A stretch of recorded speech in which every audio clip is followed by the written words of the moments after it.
Viático. Cerró la noche ya. Helada sopla entre las grietas la nocturna brisa, y las vidrieras de las mudas casas hiere la lluvia, fina y constante. De las tejas cae y baña el agua las desiertas calles.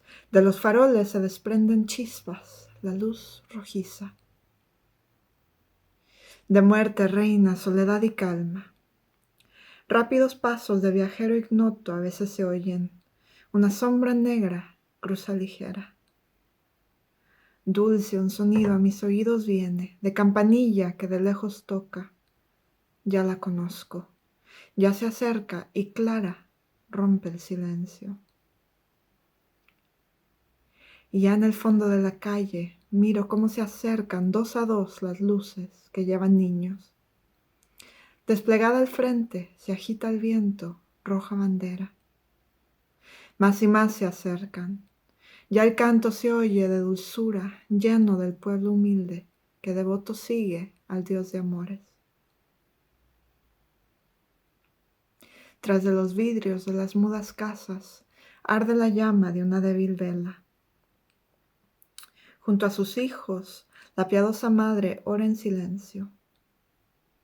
Pasa Jesús. En las tinieblas densas del triste invierno, cuando sopla el viento helado y frío, y en menudas gotas la lluvia cae.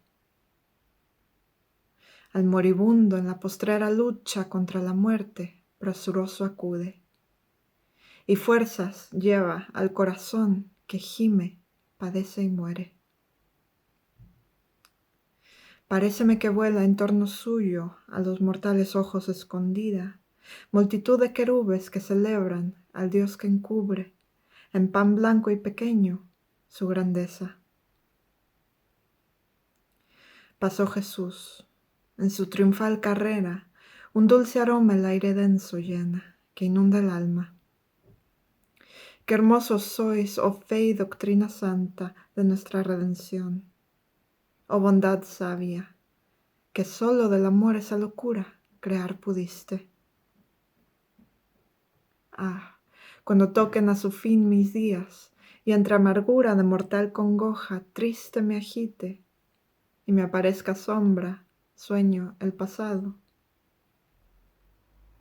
Ya sea ardiente estío o crudo invierno, noche o día, Señor, ve a visitarme, de niños escoltado y entre el canto que piedad ruega. Ven a mi pecho, ven, último amigo, limpia mi corazón, únele al tuyo, con ti, abrazado, correré sin miedo la eterna vía.